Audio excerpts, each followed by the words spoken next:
আন্তর্জাতিক নারী দিবস 2026 উদযাপন উপলক্ষে সোমবার দুপুরে আগারগাঁওয়ের নির্বাচন ভবনে ইউএনডিপি এবং নির্বাচন কমিশনের যৌথ অংশগ্রহণে আয়োজন করা হয় বিশেষ অনুষ্ঠানের।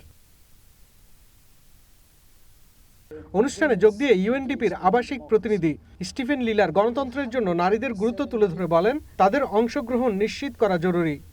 It's especially meaningful to reflect on the role of women in shaping Bangladesh's democratic future. The recent election offers an encouraging reminder of women's engagement in democracy.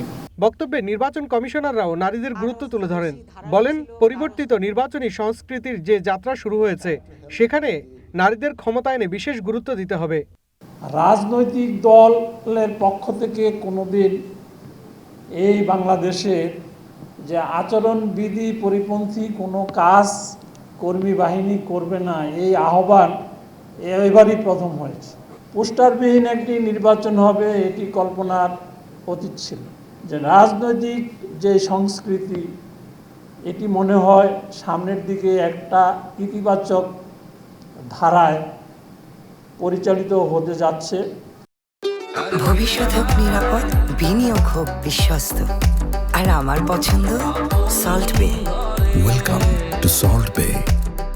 এই সুশাসন এবং আইন শৃঙ্খলা যদি আমরা প্রতিষ্ঠা করতে পারি, তাহলে নারীর উন্নয়নের যে বাধা 80%ই কেটে যাবে। তো আমাদের সবাইকে মিলে, জিও বলেন, এনজিও বলেন, সবাইকে মিলে আমাদের সেই বাধাটা দূর করতে হবে, আমাদের সুশাসন প্রতিষ্ঠা করতে হবে।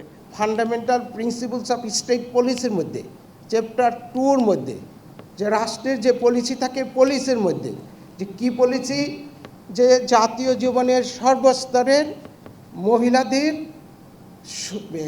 অংশগ্রহণ রাষ্ট্র সুনিশ্চিত করবে। জাতিকে দেয়া ওয়াদা অনুযায়ী সুন্দর নির্বাচন হয়েছে দাবি করে প্রধান নির্বাচন কমিশনার এএমএম নাসিরউদ্দিন বলেন, ভোট কারচুপি, সংঘাত কিংবা ভোটের চ্যালেঞ্জ এবারে নির্বাচনে ছিল না। যে ওয়াদা জাতির কাছে করেছিলাম সেই ওয়াদা আমরা ডেলিভার করতে পেরেছি। আমার এই মতামতটা আপনাদের সাথে শেয়ার করার জন্য, আপনাদেরকে ধন্যবাদ দেওয়ার জন্য এই সুযোগটা আমার হয়েছে। আজকে প্রথম সুযোগ আপনাদেরকে সামনাসামনি আমি মুবারকবাদ জানাই। আপনারা একটা সুন্দর নির্বাচন উপহার দিতে পেরেছি আমরা আপনাদের সহযোগিতায়। আমি এখনো একজন ব্যক্তিও পাই নাই যে আমি ইলেকশনের দিন ভোট দিতে পারি নাই, এই কথা কেউ বলে নাই আমাকে। আমি যখন ইলেকশন সেন্টারগুলো ভিজিট করেছি, I asked especially the women voters, did you face any problem coming up to the election center? Everybody said no. অপপ্রচারের কারণে নারীদের অবদান দৃশ্যমান হয় না। আগামীতে গণতন্ত্রের কাঠামো সুন্দর করতে নারীদের বিশেষ গুরুত্ব দেওয়া হবে বলেও জানান প্রধান নির্বাচন কমিশনার। শাহরিয়ার বাঁধন, ওয়ান নিউজ, ঢাকা।